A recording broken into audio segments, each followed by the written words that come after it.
이스라엘 민족은 하나님으로부터 선택받은 민족이라고 우리는 알고 있고 또 성경에서 그렇게 말을 합니다. 이스라엘 민족이 처음부터 강하고 능력이 있었던 그런 민족은 아니었습니다. 우리가 잘 알듯이 갈대아 우르 땅에서 아브라함이 살고 있을 때 하나님이 나타나셔서 하나님의 나라를 세우기 위해서 일방적으로 선택하셔서 아브라함을 부르셨습니다. 부르셔서 그에게 약속을 하셨죠. 젖과 흐르는 가나안 땅을 너의 자손에게 줄 것이고 너의 자손이 하늘의 별과 같이 바다의 모래와 같이 많아질 것이다. 이런 약속을 했습니다. 근데 그 약속을 받고서 그것이 한순간 바로 갑자기 이루어진 것은 아니었죠. 성경을 아는 대로 400년간의 그 애굽에서의 종살이를 하였고 또 광야에서 40년 동안 그들이 훈련을 받으며 그렇게 힘든 시간들을 보냈습니다. 그리고 모세가 죽은 후에 여호수아와 그 이스라엘 백성들이 약속의 땅에 들어갔죠. 그리고 거기에서 이제 정착하며 살게 됩니다. 사사기는 이스라엘 백성들이 모세가 죽고 여호수아가 또 죽은 후에 그 자손들이 이스라엘 땅, 약속의 땅에 정착하며 살아가는 것을 보여주는 그런 성경이 사사기입니다. 그래서 약속의 땅에 들어갔으니까 이제 평탄하게 살면 되는데 그 사사기 전체를 보면 평탄한 삶이 아니었음을 우리가 알게 돼요. 간헐적으로 물론 사사들이 등장을 해서 평안하게 행복하게 또 살았다는 이야기가 분명히 사사기에 나옵니다. 그러나 전체적으로 보면 사사기 시대에는 이 사사기 이야기는 굉장히 고통과 아픔의 연속의 시대였다라는 거죠. 그럼 왜 이런 고통의 문제를 안고 이스라엘 백성들이 그 약속의 땅에 살았는지 우리는 궁금해할 수밖에 없어요. 이 고통의 문제를 살고 있는 것이 그들에게 사실 또 현실의 문제였습니다. 그렇지만 더 큰 의미로 볼 때 그것은 영적인 문제였다라는 거예요. 그래서 우리 성경을 통해서 우리가 사사기를 보면 그것을 알 수가 있습니다. 사람들은요 가끔 이런 말을 해요. 들어보신 적 있겠지만 만사형통 이런 말을 합니다. 이거 만사형통을 이렇게 나누어 보면 물통, 인통, 신통 이걸 합쳐서 만사형통이라고 해요. 물통은 뭐냐 말 그대로 텀블러 이거 말고 물통은 물질, 재물이 막힘없이 필요할 때 쓰고 채워지는 거. 그러니까 쉽게 말하면 돈이 넉넉해서 걱정 없는 사는 것이 물통 한 거예요. 그럼 인통은 뭐냐? 인간관계가 굉장히 잘 된 거예요. 내 주변에 인간관계 막힘없이 왕따 당하지 않고 어디에서나 인간관계가 형통한 걸 인통이라고 해요. 그럼 신통은 말 그대로 하나님과 통하는 거예요. 하나님. 그래서 하나님과 통하면 잘 돼요. 그래서 인통도 중요하고 물통도 중요하지만 가장 중요한 게 뭐냐? 신통인 거예요. 우리 가끔 그러죠. 야, 쟤 신통하네. 그게 뭐냐? 하나님과 통하는 거예요. 그럼 무당들도 신통하니까 굉장한가요? 여기서 말하는 그 신통은 무당들 그런 게 아니라 제가 말하는 신통은 우리가 믿는 하나님과 관계가 올바로 형성되는 거예요. 그럼 이 하나님과 관계가 올바로 형성되는 이 신통은 어떻게 찾아볼 수 있느냐? 성경에서 그것을 해답을 주고 있고요. 그 하나님과 올바른 관계를 우리가 맺으며 살아야 되는 거예요. 그런데 사사기에서는 하나님과의 관계, 이 신통한 관계가 올바르지 못했다라는 것을 보여주고 있어요. 그것이 어떻게 보여지느냐? 이스라엘 주변에 이방 나라들이 있고 그 이방 나라들의 그 섬기는 신들이 있어서 끊임없이 이스라엘을 침략하는 거예요. 공격해서 괴롭힙니다. 하나님께서 이스라엘과 언약을 맺으셨어요. 분명히. 그리고 그 언약이 잘 지켜지기를, 올바로 지켜지기를 하나님 바라셨어요. 그래서 하나님께서 이스라엘 너희는 나의 백성이 되고 나는 너희의 하나님이 될 것이다 라고 하는 그 메시지를 주셨는데 이 메시지가 깨진 거예요. 이스라엘 백성들이 그 언약을 등한시했어요. 하나님과 관계를 소홀히 했어요. 이것이 이스라엘에게 있어서 큰 문제로 나타난 것이 사사기의 말씀입니다. 오늘 본문은 이 여호와의 사자가 이스라엘 백성들에게 나타나서 하나님과 맺은 그 언약, 그 약속에 대해서 그 소홀한 것을 지적하면서 이야기를 시작을 합니다. 이제 저는 오늘 이 본문 말씀을 통해서 이 본문 중심으로 이스라엘 백성들의 그 영적인 문제가 어디에 있는지, 그것이 오늘날 우리에게 어떤 의미로 이해가 되는지 그것을 한번 적용하며 말씀을 전하려고 합니다. 이스라엘에게 있어서 영적인 문제의 원인, 첫 번째, 너무나도 자주 말씀드리는데요, 하나님 말씀에 불순종한 것이 그들의 영적인 문제의 원인이었습니다. 오늘 본문 말씀 1절에 보면요, 여호와의 사자가 나타났습니다. 그래서 무슨 이야기를 하냐면 약속의 땅으로 인도하신 분이 하나님이시고 그 언약을 영원히 지키실 분이 바로 하나님이시다라는 것을 상기시켜줘요. 그런데 이스라엘 백성들이 그것을 불순종한 것에 대해서 오늘 지적하고 있는 거예요. 2절 다시 한번 보시면 이렇게 나와 있죠. 너희는 이 땅의 주민과 언약을 맺지 말며 그들의 제자들을 헐락하였거늘 너희가 내 목소리를 듣지 아니하며 어찌하여 그리하였느냐. 내 목소리를 듣지 아니하였다. 이건 뭐예요? 불순종했다라는 거예요. 하나님의 말씀에 따르지 않았다라는 거예요. 여러분, 하나님의 말씀을 듣는 것, 그래서 순종하는 것이 굉장히 중요합니다. 이 단적인 예로 이것을 잘 보여주는 것이 사무엘상 15장에 나와 있죠.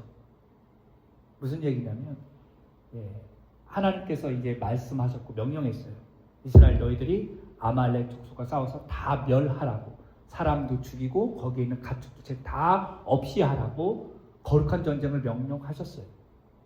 근데 사울 왕이 다 이겨놓고 양과 소를 좋은 것을 골라놓게 됩니다.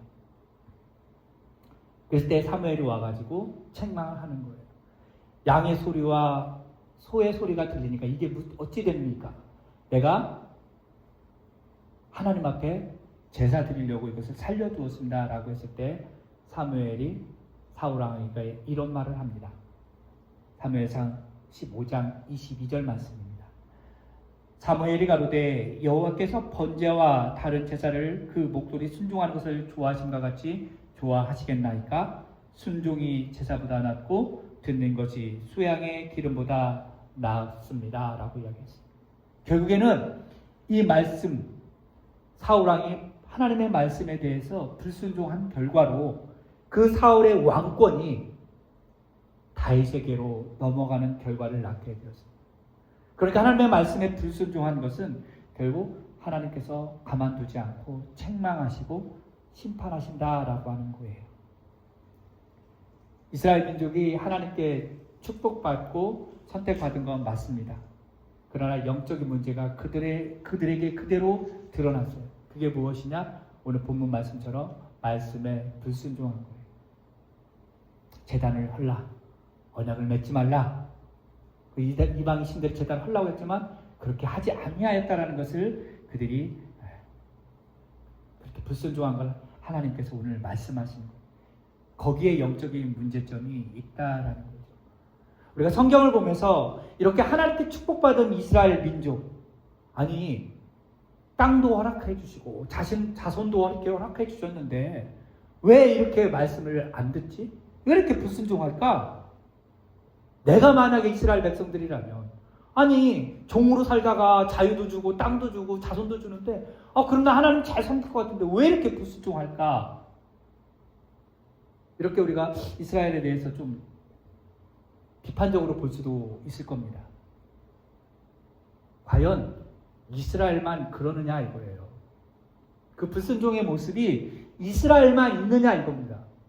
우리는 없나요? 저는 이 말씀 보면서 이스라엘이 그 불순종한 그 모습들이 여전히 내 속에도 나에게도 있다라는 것을 발견했습니다. 하나님께서 우리에게 순종을 요구하시잖아요. 근데 어려운 거 요구하시지 않습니다. 우리가 할 수 있는 그 능력과 환경 안에서 하나님 말씀에 순종하기를 원하세요. 물론 가끔은 어려운 걸 요구하시고 명령하세요. 예를 들어서 원수를 사랑하라. 여러분 원수 사랑할 수 있을 것 같아요? 우리나라 말에 원수는 외나무다리에서 만난다 그러잖아요. 그럼 외나무에 만나면 어떻게 해요? 어떻게든 그 사람 떨어뜨리려고 그러잖아요. 원수 사랑하라 이거 되게 어렵습니다. 왼뺨을 맞으면 오른뺨도 돌려대라. 할 수 있어요 여러분? 쉽지 않습니다. 그런데 예수님은 원수보다 더한 우리를 사랑하셔서 십자가에서 그 몸을 찢기시고 피를 흘리셨어요. 우리가 아직 죄인 되었을 때 우리 예수님이 우리를 원수보다 더한 우리를 사랑하셨다는 거예요. 그러니까 이것을 우리가 경험하고 알고 믿는다면 원수 사랑하는 거 어렵지 않습니다. 그러니까 하나님의 말씀을 순종하는 거 한편으로 어려울 수도 있지만 그냥 무조건 순종하면 된다라는 거죠.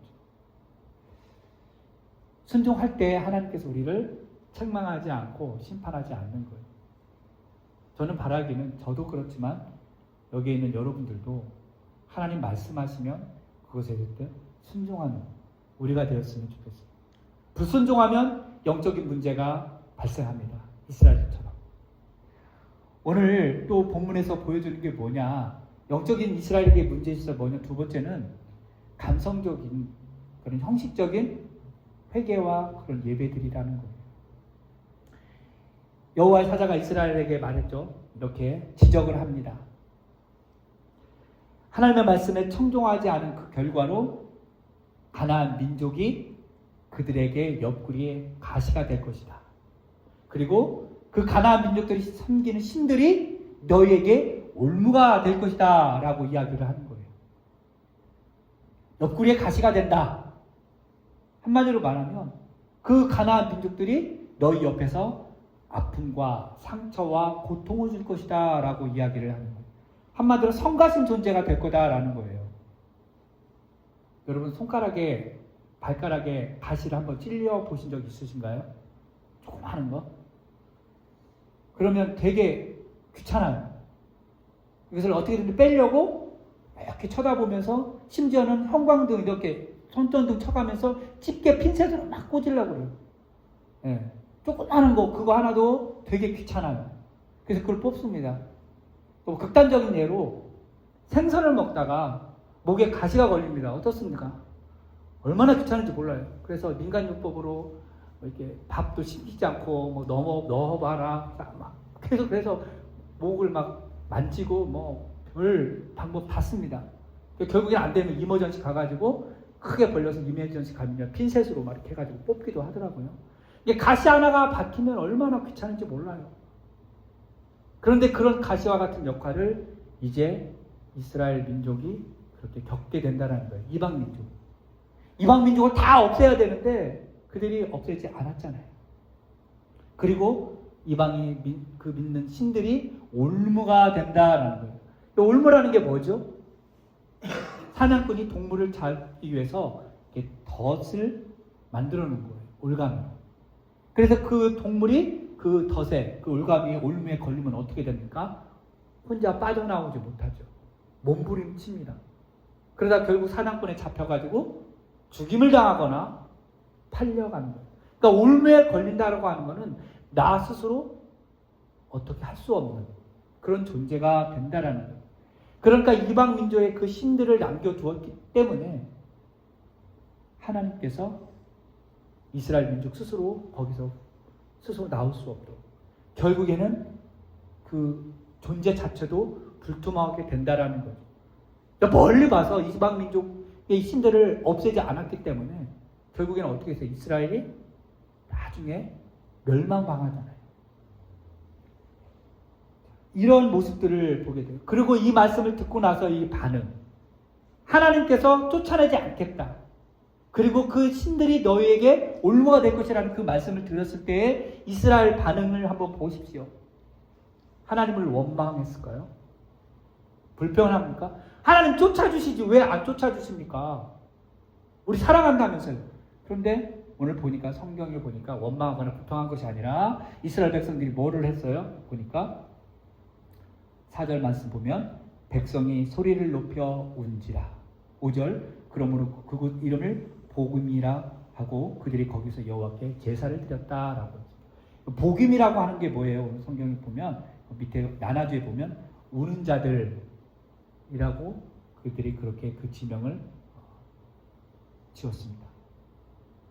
이 여호와의 사자가 그 말을 하니까 그들이 울었대요. 그리고 거기서 제사를 드렸다고 합니다. 여러분 이 성경 읽으면서 어떻게 느껴집니까? 하나님의 심판의 메시지를 들으니까 이스라엘 백성들이 울었대요. 아, 역시 이스라엘 백성들이구나. 이렇게 심판 메시지를 들으니까 그들이 울면서 회개하고 예배를 드리는구나.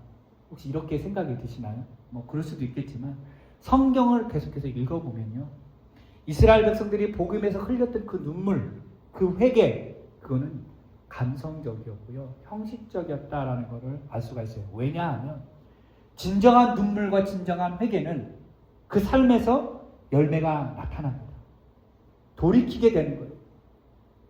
그런데 그런 돌이킴이나 그런 합당한 열매가 보이지 않습니다. 왜냐?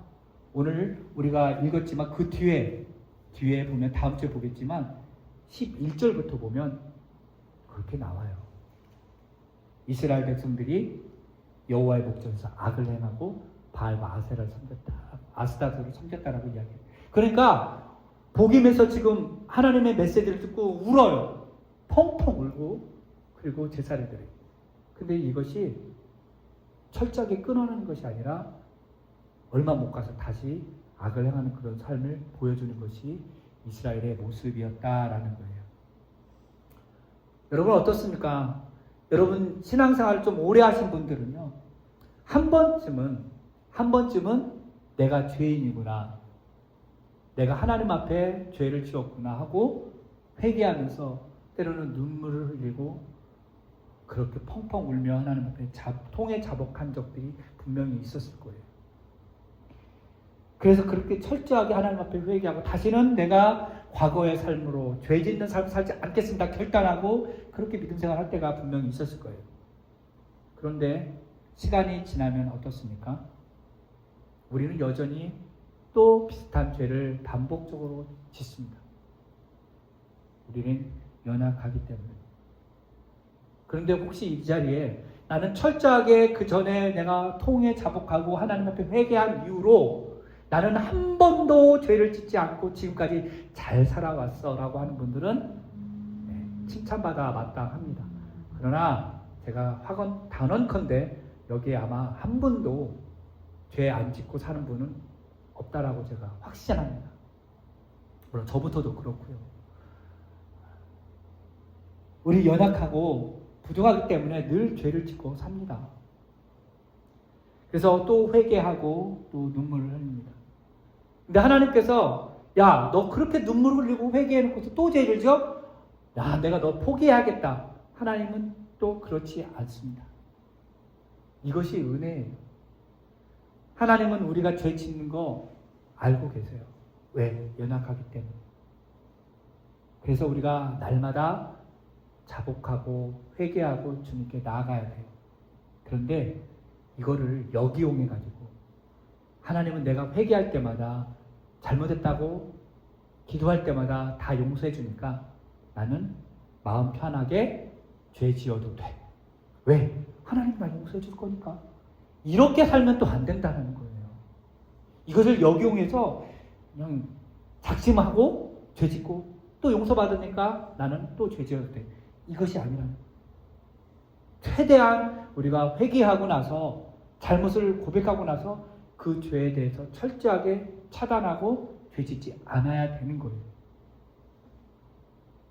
또 죄 짓고 회개하고 죄 짓고 회개하고 이런 반복적인 삶은 우리가 형식적인 그런 회개와 그런 잘못을 인정한다라는 거예요. 이스라엘 백성들이 그 여호와의 사자가 와서 그 책망을 들었을 때 소리 높여서 울고 제사하고 나중에 다시 또 제자리로 돌아온 그런 모습들이 그들에게 있어서 영적인 문제였다라는 거예요. 감성적인 회개, 형식적인 회개, 그런 모습들이 영적인 문제였고, 그것이 사실 또 오늘날 우리가 경험할 수 있는 그런 문제들이라는 거예요. 이왕이면 우리가 예수를 믿게 되도록 작정했다면 이런 감성적이고 형식적인 어떤 회개가 아니라 철저한 회개를 통해서 우리가 회개에 합당한 열매를 살면서 그렇게 살기를 바랍니다. 물론 죄 지을 수 있어요. 그럼 그때마다 철저하게 하고 다시는 안 지으려고 몸부림치고 결단하는 그런 모습이 우리 가운데 좀 있었으면 좋겠습니다. 그래서 영적인 어떤 문제들이 우리 가운데서 없어지기를 바라요. 오늘 하나님의 말씀에서 또 이스라엘 문제, 영적인 문제에 있어서 세 번째는 뭐냐면 믿음의 유산이 단절된다라는 거예요. 거기에 영적인 문제가 있었어요. 사실 오늘 말씀 이것이 굉장히 저는 중요하다고 생각을 하는데요. 7절과 10절 말씀 한번 비교하면서 보겠습니다. 7절 말씀과 10절 말씀 보겠습니다. 제가 7절에 한번 읽어볼게요.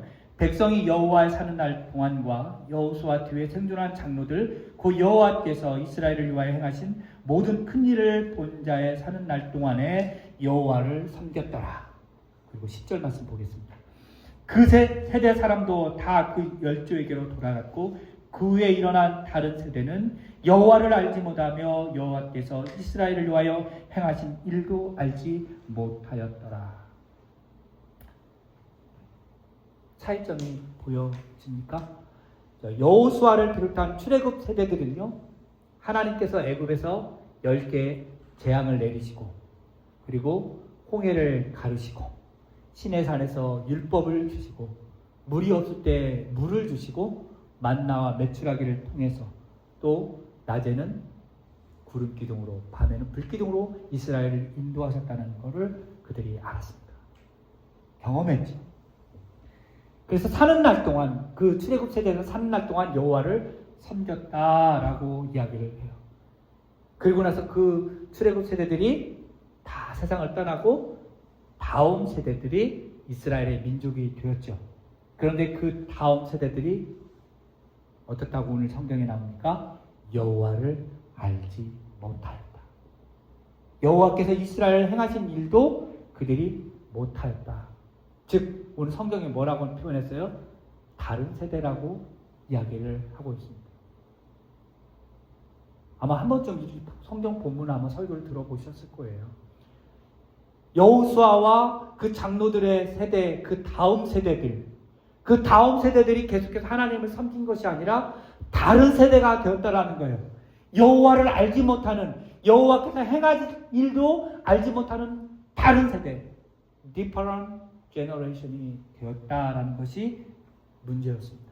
즉 출애굽 세대들이 그 다음 세대에게 여호와의 그 믿음의 유산을 물려주지 못한 것에 대해서, 전해주지 못한 것이 영적인 문제였다라는 거예요.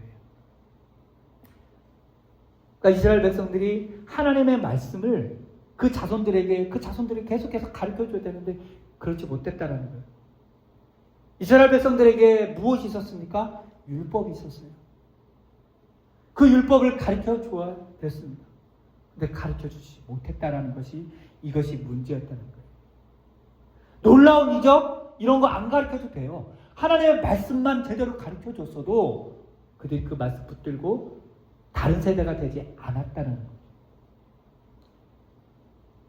이것이 이스라엘에게만 문제가 아니라 오늘날 전 세계적으로 문제예요. 하나님을 믿는 사람들, 미국 교회들, 그리고 한국 교회들이 문제라는 거예요.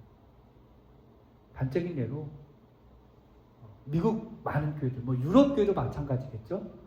다음 세대들이 교회를 떠나고 있습니다. 심각하죠. 미국 교회들 보면 청년들이 없어요. 주일학교가 없어요. 남 얘기할 게 아니라 우리 교회도 사실 지금 다음 세대가 여기 없잖아요. 그것은 어쩔 수 없는 것이 여러분 자녀들이 지금 다 출타했고 떠났기 때문에 그럴 수도 있습니다. 한국 교회도 지금 비상입니다. 여러분 한국 교회들이 큰 교회, 대형 교회들이 많잖아요. 동네마다 큰 교회들 많아요. 주일학교 아이들이 없습니다. 중고등부 아이들이 없습니다. 대학 청년부들이 없습니다. 다 떠납니다. 그래서 한편으로는 또 이렇게도 말을 해요. 아유, 요즘 출산율이 떨어져서 애들이 없으니까 교회도 당연히 아이들이 없는 거 뭐 어떡합니까? 라고 말을 합니다. 물론 틀린 말은 아니죠. 그러나 여전히 아이들이 있어요. 제가 학교에서 일하잖아요. 그 학교에 아이들이 없느냐? 아이들이 거기도 수백 명 있어요.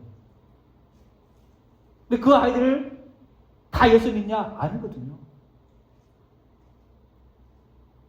부모님들 따라서 손잡고 어린아이 때, 영화부 때, 유치부 때, 엘레멘터리 때 교회 와요. 심지어 중고등부에도 부모님 손잡고 교회 옵니다. 그런데 아이들이 부모를 떠나서 대학을 가고 직장생활을 하기 시작하면요, 교회를 안 나가는 경우가 많이 있습니다. 어떤 통계에 의하면 대학을 지나가고 직장을 하면, 부모를 떠나면 10명 중에 7에서 8명은 교회를 떠난다고 그래요. 왜 이런 현상이 벌어질까? 이 말씀을 준비하면서 저도 많이 반성을 했습니다. 나는 우리 자녀들에게, 우리 아이들에게 올바른 신앙을 제대로 가르쳐 주었는가? 물론 아이들이 신앙을 갖고 있어요. 주일날 예배를 드린다고 하고 성경을 보지만 얼마만큼 그들의 삶의 중심에 예수 그리스도를 우선순위에 놓고 살아가느냐, 그런 마음이 들더라고요. 얼마만큼 그들이 하나님의 말씀을 읽고 우리 아이들이, 저희 아이들이 얼마만큼 하나님께 기도하고 있느냐, 의문이 던져지더라고요. 그리고 하나님 앞에 용서함을 구했습니다. 저뿐만 아니라 여러분 자녀들 다 컸다고 내 손 떠났는데, 그럴 게 아니라 여러분 손주들이 있잖아요. 그 손주들에게 신앙의 유산을 좀 물려주었으면 좋겠습니다. 하나님을 최우선에 두고 그 손주들에게, 자손들에게 하나님을 믿어야 된다, 하나님의 영광을 위하여 살아야 된다라고 이야기를 해줘야 되는 거예요. 물론 요즘 세상 교육이 너무나도 많아서 신앙교육을 앞서갑니다. 또 비웃기라도 하듯이 세상 교육은 신앙교육에서 가르치는 것들을 거스리죠. 단적인 예로 공교육에서 창조론을 가르치지 않습니다. 그거는 뭐 오늘 내일 일이 아니고 그 전부터 그랬죠. 진화론을 가르칩니다. 심지어는 학교 내에서 동성애가 합법적이다라고 가르칩니다. 개신교에서, 기독교에서 이것들을 막아보려고 노력을 하지만 역부족입니다. 세상 교육이 너무너무 크고 거센 파도처럼 몰려오기 때문에 우리가 자손들에게, 자녀들에게 신앙교육을 하기가 너무너무 어려운 시대에 살고 있습니다. 신앙교육 하기가 어려우니까 나는 포기할래, 이렇게 되면 안 되겠죠. 신앙교육이 어려워도 포기하지 않고 우리 자손들에게, 손주들에게 하나님의 말씀을 가르쳐 줘야 되는 거예요. 성경에서는 자녀들에게 하나님의 말씀을 가르치는 것이 굉장히 중요하다라고, 자녀들에게 하나님의 말씀을 가르치라고 분명히 말씀하고 있습니다. 신명기 6장 7절 말씀에 보면 부지런히 가르치며 집에 앉아 있을 때든지 길을 갈 때든지 누워 있을 때든지 일어날 때든지 이 말씀을 강론하라.